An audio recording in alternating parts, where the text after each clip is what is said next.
Jika Warkop DKI masih aktif memproduksi film, mungkin semua episodenya akan bertemakan sepak bola. Almarhum Dono tidak perlu pusing-pusing mencari bahan, cukup mengulik dari satu objek saja, PSSI. Pasalnya, PSSI tak pernah bisa berhenti menuai hiburan. Meski berdandan sebagai sebuah federasi sepak bola, PSSI malah lebih cocok menjadi grup komedi.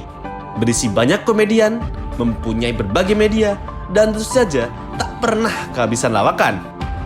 Kebetulan saat ini juga dinakodai oleh sutradara ternama, Iwan Bule. Sebagai mantan Kapolda Metro Jaya yang banting setir mengurusi sepak bola, Iwan mempunyai beragam ide. Mulai dari memberantas match fixing hingga membuat training camp. Idenya bagus nih, mantap dan sangat realistis. Tapi pertanyaannya, mengapa PSSI masih gitu-gitu aja?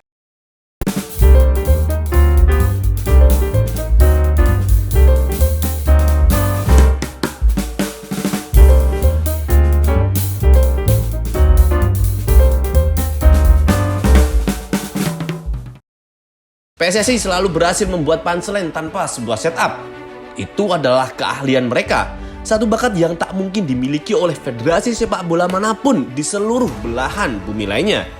Bahkan stand up komedian beken seperti Bintang Emon pun harus rela mengalah karena tak lebih lucu dari PSSI. Timnas batal latihan karena PSSI lupa booking lapangan latihan. Gimana? PSSI tak pernah basa-basi bukan? Punchline mereka selalu berhasil mengocok perut siapa saja yang melihat tingkahnya. Andai saja tidak ada PSSI, akan securam apa kehidupan masyarakat Indonesia? Sudah sepak bolanya masih belum banyak perkembangan, PSSI pun juga nggak ada.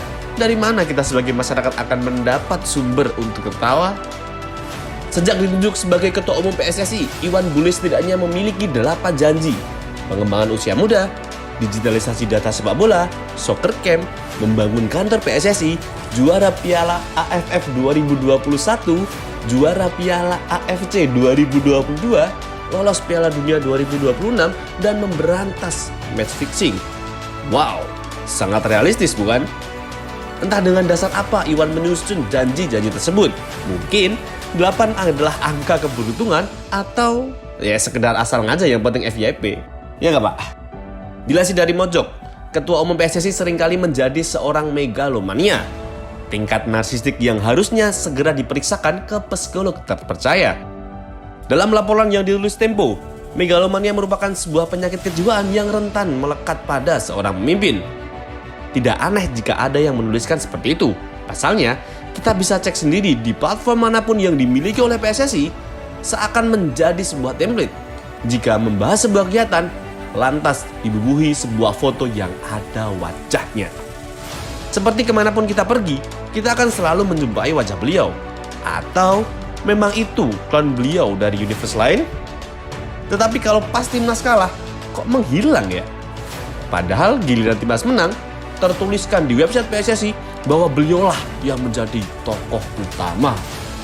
Pelatih Sintayong menjadi kambing hitam dari kegagalan Indonesia menjuarai Piala AFF 2020. Akibatnya, pria berpaspor Korea Selatan itu disebut akan difokuskan untuk melatih timnas U20. Terlepas dari sisi teknis dalam sepak bola, kebijakan ini sungguh terasa janggal. Sebab kebijakan tersebut dilontarkan Iwan Bule saat Indonesia tengah berjuang di kualifikasi Piala Asia 2023. Opo gak lemes Pak, lagi kerja di luar negeri nih, terus denger berita kayak gini dari kantor. Boy hati nuraninya dipakai gitu loh.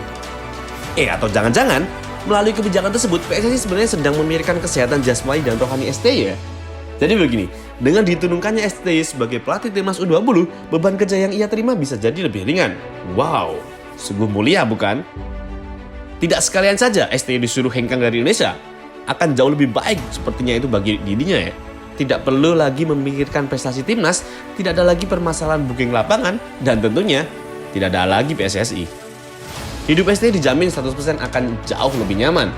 Begitu pula dengan PSSI yang hidupnya tidak mau terusik oleh STY. Ya seperti yang kita tahu, STY mengeluhkan tidak adanya fasilitas training camp yang dimiliki Indonesia.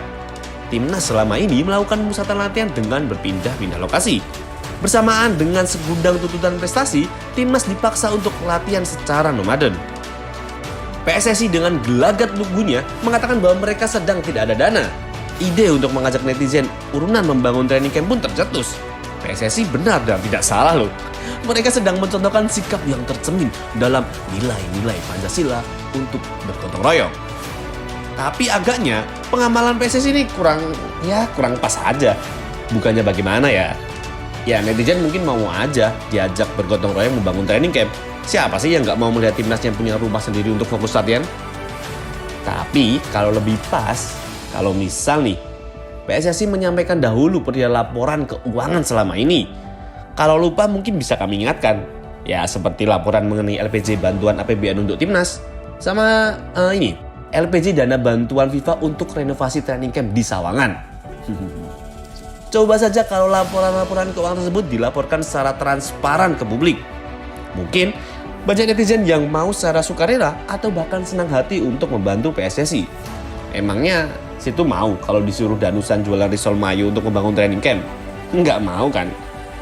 Dikutip dari Twitter Ilham Zada, Iwan Bule pernah mengatakan sudah menyiapkan lahan 30 hektar untuk pemusatan latihan timnas terpadu. Nah, bagaimana dengan janji itu, Pak? Daripada sibuk menyalahkan STY, mending mulai merealisasikan janji-janji yang selama ini telah diumbar. Apalagi Indonesia berhasil lolos ke Piala Asia 2023. Tentu saja perlu persiapan yang ekstra serta dukungan penuh dari federasi. STY bukan warga Jogja yang biasa nerimoin Bandung, Pak. Ingat, ia adalah warga Korea Selatan. Pelatih profesional yang pernah menyingkirkan Jerman di Piala Dunia 2018. Dan kini, ia berhasil membawa Indonesia lolos ke Piala Asia setelah absen 15 tahun lamanya. Apa nggak kecewa Pak sama beliau? Setidaknya, jika tidak bisa banyak membantu, ya jangan merepotkan. Berikan fasilitas yang sepadan untuk timnas berlatih. Dukungan penuh tentu akan membantu timnas meraih prestasi. Itu baru timnas ya. Belum lagi ditambah dengan sederet permasalahan sepak bola lainnya di tanah air. Match fixing contohnya. Praktiknya masih marak terjadi di Indonesia. Kasus-kasus ini malah semakin marak dari Liga 1 hingga turun ke Liga 3. Mafia bola sebagai aktor di balik kasus pengaturan skor di Indonesia seharusnya diberantas hingga akar-akarnya. Persoalan itu dari dulu sampai sekarang masih terus ada di Indonesia. Kesempatan untuk menjadi pahlawan seperti ini seharusnya tidak boleh dilewatkan oleh PSSI. PSSI bisa saja tampil bak superhero di Marvel. Tentu saja, jika mereka mau. Masalahnya, mereka ini superhero atau bukan sih? Tanpa komitmen yang jelas, lumrah jika banyak dugaan dari publik bahwa PSSI malah jadi sarang para mafia. Tentu saja, hal itu hanya dugaan dari publik, yang tingkat kebenarannya masih simpang siur. Kita semua pastinya berharap jika PSSI benar-benar serius untuk memberantas mafia bola yang menggerogoti sepak bola negeri ini. Atau selanjutnya persoalan wasit deh. Di Liga 1 musim 2021-2022 contohnya, seringkali kita disajikan dengan keputusan wasit yang kontroversial. Permasalahan wasit ini juga seharusnya dipikirkan serius oleh PSSI. Ya masa sih wasit sebagai penegak keadilan di dalam lapangan kalau salah tidak dibenarkan? Selain itu, kesejahteraan wasit juga perlu diperhatikan, utamanya mereka-mereka yang bertugas di Liga 3. Sebagai wadah yang menasbihkan diri sebagai citra full kebaikan, PSSI apa tidak malu kalau ada pemberitaan wasit tidak mendapatkan bayaran. Belum lagi keamanan yang rentan saat mereka bertugas. Wasit di Liga Kasta bawah seringkali menjadi sasaran baku hantam dari pihak-pihak yang tidak puas. Sampai di sini, paham kan seberapa banyak permasalahan sepak bola di Indonesia? Bila ketua umum dan para exco PSSI tidak mampu menyelesaikannya, iya lumrah. Mungkin karena mereka sudah terlalu tua untuk mencari solusi. Ya sudah bosan juga sih melihat wajah-wajah lama yang selalu menjadi penunggu di tubuh PSSI. Nah, apakah ini saatnya untuk anak muda bergerak? Fenomena seperti Raffi Ahmad, Atta Halilintar, dan Kaisang Pangarep yang terjun ke sepak bola juga menarik untuk diikuti. Mungkin mereka patut dijajal sebagai ketua umum PSSI.